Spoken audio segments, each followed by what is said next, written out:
How's it going, guys and gals? This is Anthony, and today we're back at it with a new video on the channel.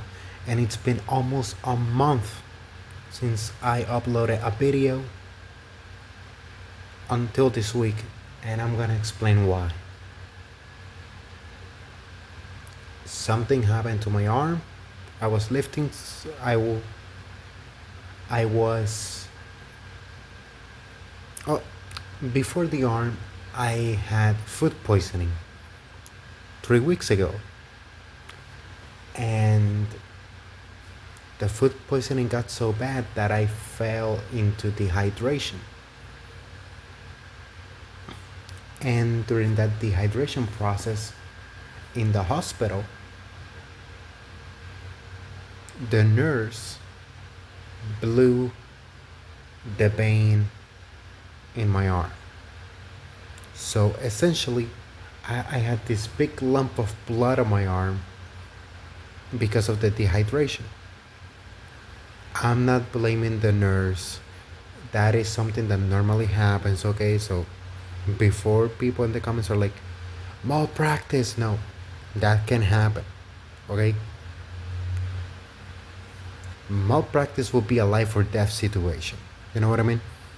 So I couldn't lift anything with my right arm for 3 weeks.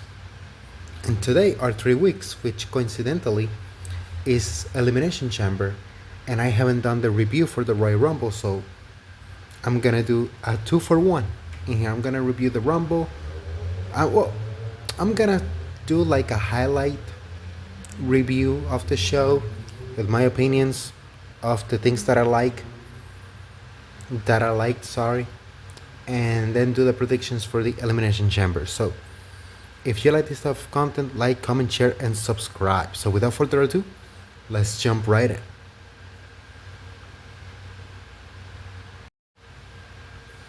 And obviously the Royal Rumble was live from Riyadh, Saudi Arabia, and it started with the Women's Royal Rumble match. It was pretty interesting how this match started, because it started with Alexa at number 1. Was it Charlotte? No, it was Charlotte at 1 and Alexa at 2, which doesn't matter. 1 and 2 are the same thing, even though they say it's not. Yes, it is.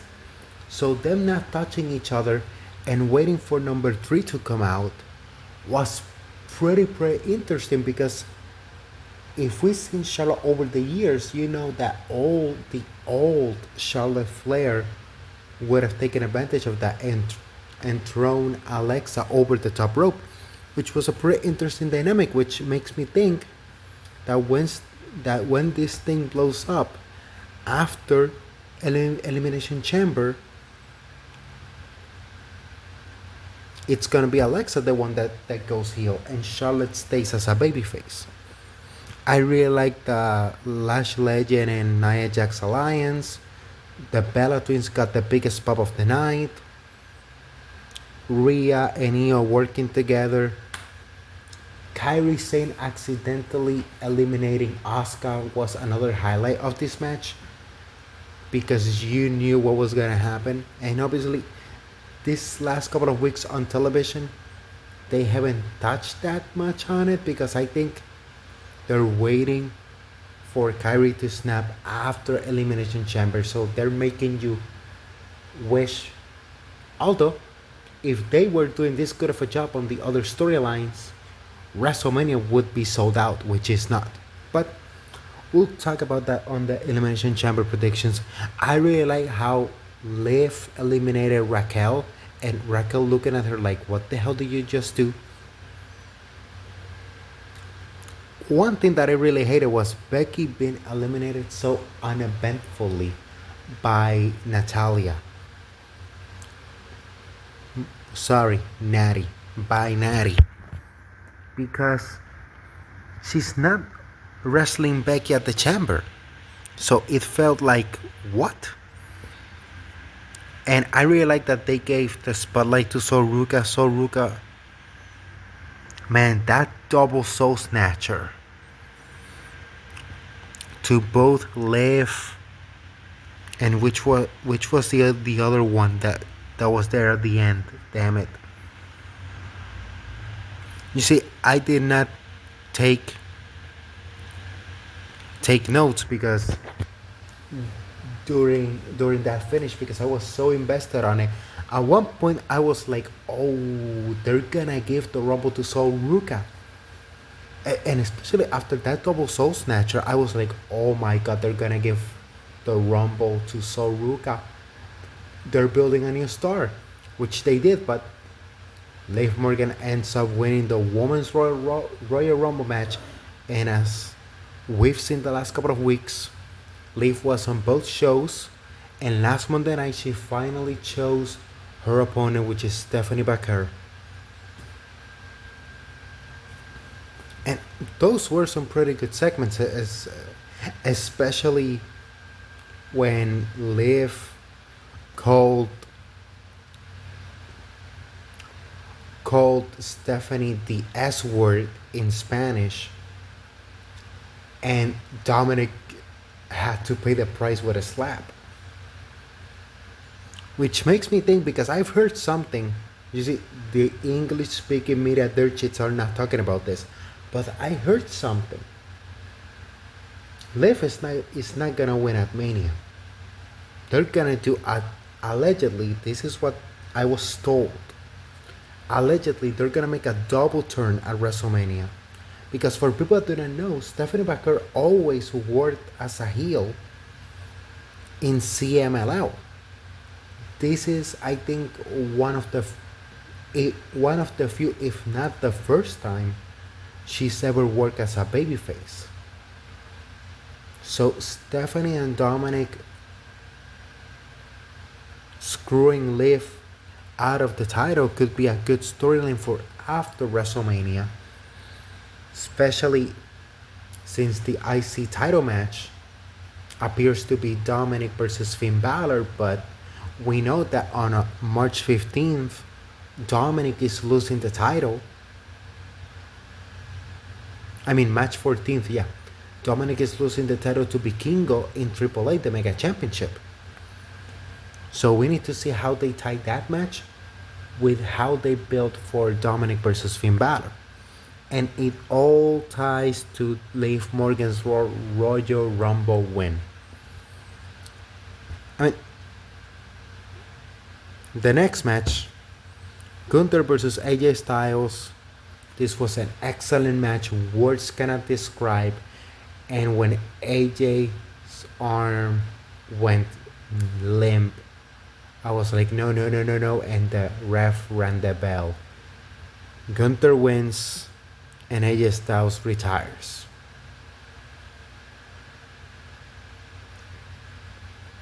And the reason I do not go further than that is because it's not because the match was bad. The match was pretty good, but if I explain it, it will not do it justice.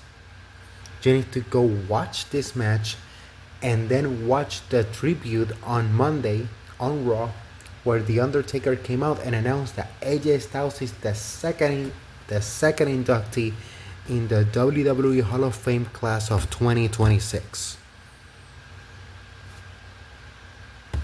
Drew McIntyre defending the title against Sami Zayn. This was practically a glorified squash match.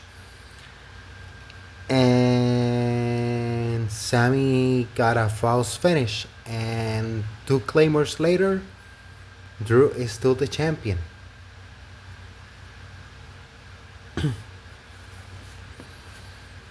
And now the Men's Royal Rumble match.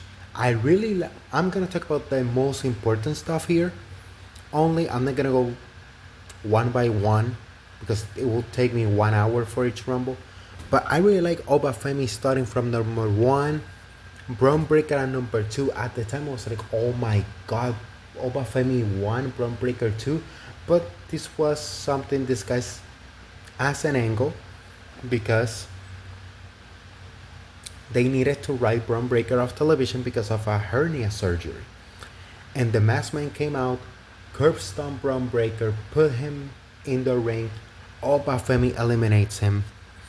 And Obafemi was eliminated by Brock Lesnar, which ties into what happened last Monday on Raw with Paul Heyman and Brock Lesnar back together again. Paul Heyman saying that Brock is issuing an open challenge for WrestleMania. And I think Obafemi is going to be the one to answer.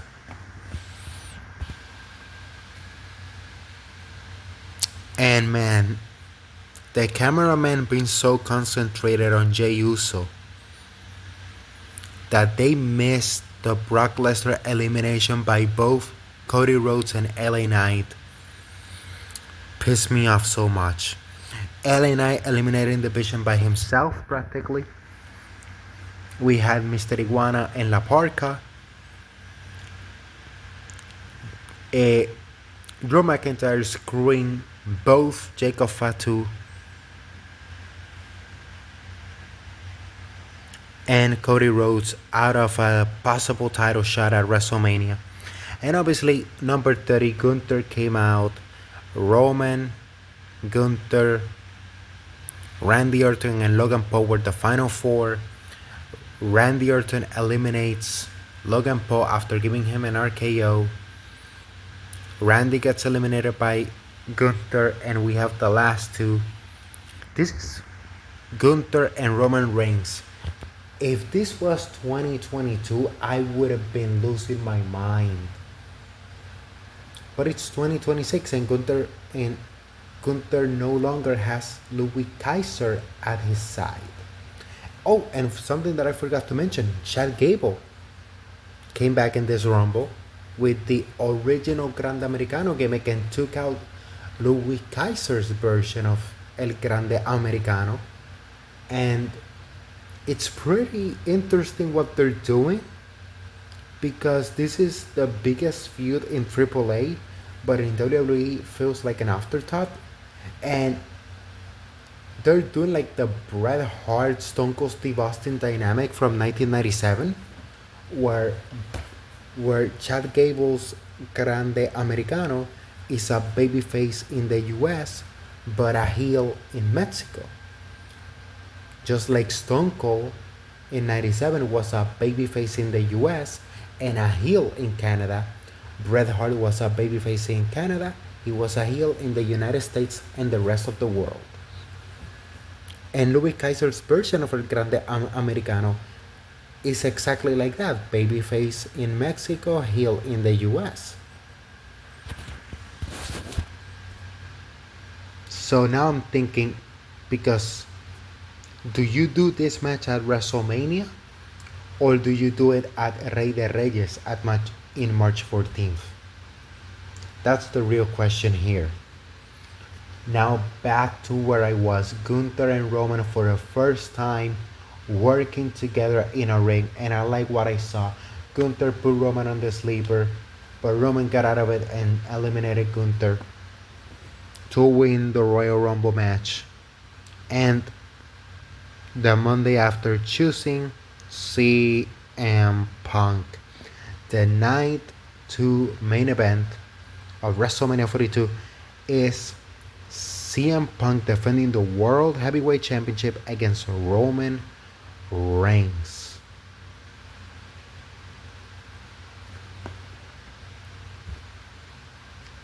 And now we're gonna go to the Elimination Chamber predictions.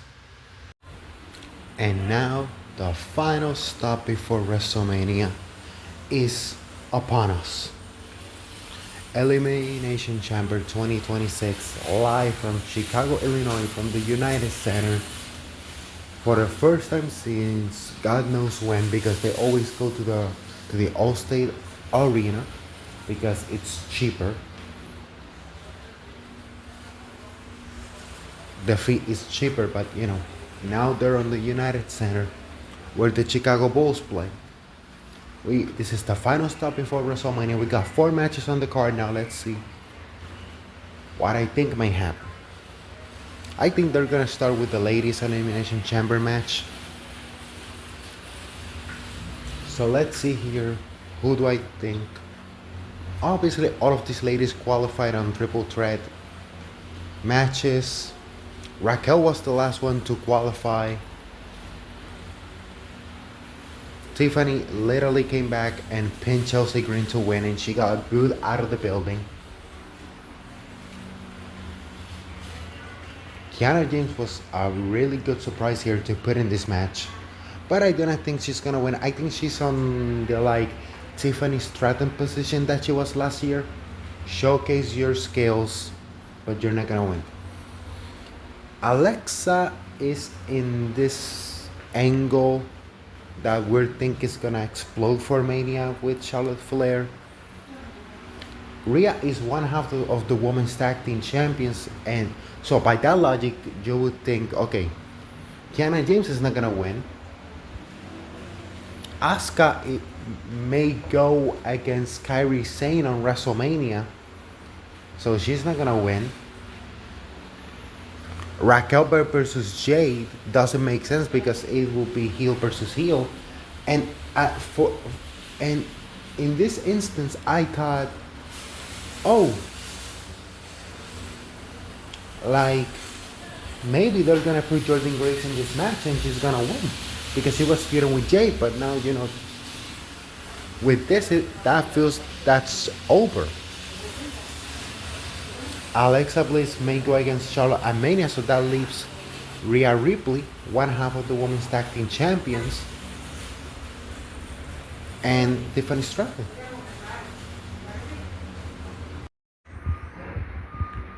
As I was saying, Rhea is one half of the women's tag team champions or Tiffany Stratton. Since Rhea is one half of the women's tag team champions, the logic might tell you Tiffany's gonna win, but do we really want Tiffany Stratton losing again against Jade Cargill? Because I think it makes sense for Jade to beat Rhea to give her a big win while we wait for Bianca Belair to come back. So the real question here is, my prediction here lies only on the concept of Rhea Ripley pulling double duty on WrestleMania. Well, she defends the women's tag team titles, but also challenges for the WWE women's title. So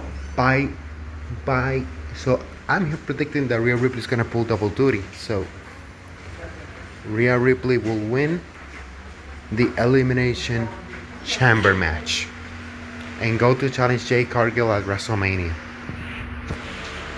Oops, sorry about that. Next up, we have the Women's Intercontinental Championship match between Becky Lynch defending against AJ Lee.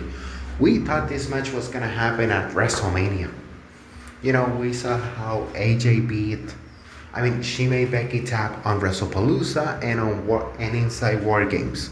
And we had a couple promos here and there. The first one didn't hit, the second one did. The question here is, how do we extend this onto WrestleMania? Because I think AJ will win the title, but not here. She's gonna win it at WrestleMania, but how do we have Becky cheat to win? Or does she go the Randy Orton route? Because during this promo, she's trying to act like 2009 Randy Orton, but instead of coming off psychotic, she's coming off as funny, which Becky is pretty charismatic and pretty funny, where she should be, over the top instead of trying to act psychotic. She should be over the top, not psychotic. So AJ should be the psychotic one. So since Becky's trying to act like 2009 Randy Orton, she's gonna get herself disqualified, and this is how we extend this onto WrestleMania. Because they're not gonna have both AJ and Punk win on the same night. They're not gonna win tonight. When I mean they're not gonna win, I mean both of them. It's not gonna be a clean sweep. So the AJ will win by disqualification.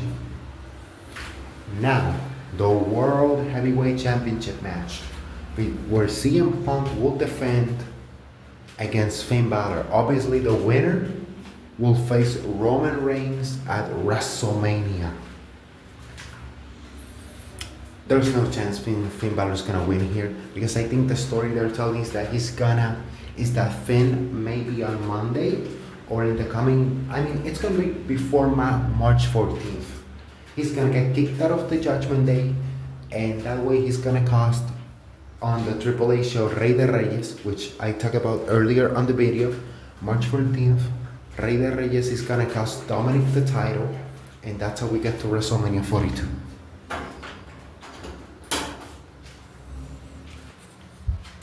Dominic versus Finn Balor for the Intercontinental Championship. So CM Punk's gonna win here no matter what. Now, how do I predict this match with the rumors of this match being a fatal 5-way? The rumor is that LA Knight may answer. Trick Williams and Javon Evans are not gonna win. This is just a showcase for them. Now the other four, Logan Paul's not gonna win because I really think the Masked Man is gonna interfere here in some way. And something pretty interesting that Seth Rollins said a couple days ago, I do not need my arm to hit my finish. Which is pretty interesting to say. Which I think Seth Rollins is gonna return here and hit the curb stomp on Logan Paul. I was talking with some friends and they came up with this idea, which I do not think is gonna happen, but if it happened, it would be so dope. You know how in 2009, in the Raw Elimination Chamber match for the World Heavyweight Championship, Kofi Kingston was coming down and then Edge from SmackDown attacked him and took his place? What if Seth Rollins does that and wins? It will be out of nowhere, but it will be pretty cool because goddamn, for the last 12 months, this booking needs a kick in the ass. They need a fire under it, so that will be pretty cool. And then we have Cody, who's been screwed out of who's been trying to get screwed by Drew McIntyre out of every single title contendership match he's getting. LA Knight, the rumors that he's gonna go against Brock Lesnar in the Open Challenge. It's either him or Obafemi.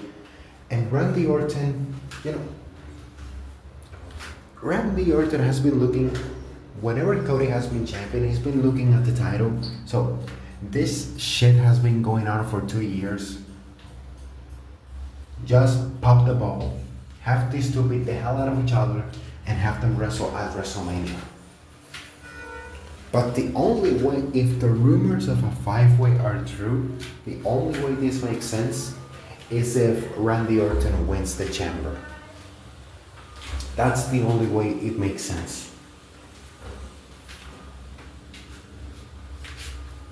Because that 5-way would not make sense if Cody wins. So it's kind of weird, like this thing. It's so impossible to predict. So I'm gonna go with a safe choice, and I'm gonna say Randy Orton because a 5-way makes more sense with him winning. So those are my predictions. And before I finish, let's talk about the box. What's gonna be revealed? As of right now, it's been rumored that it's gonna be Danhausen coming out of the box. Because he posted something about taking chains off him. He posted something of breaking chains, just like a genie, popping out of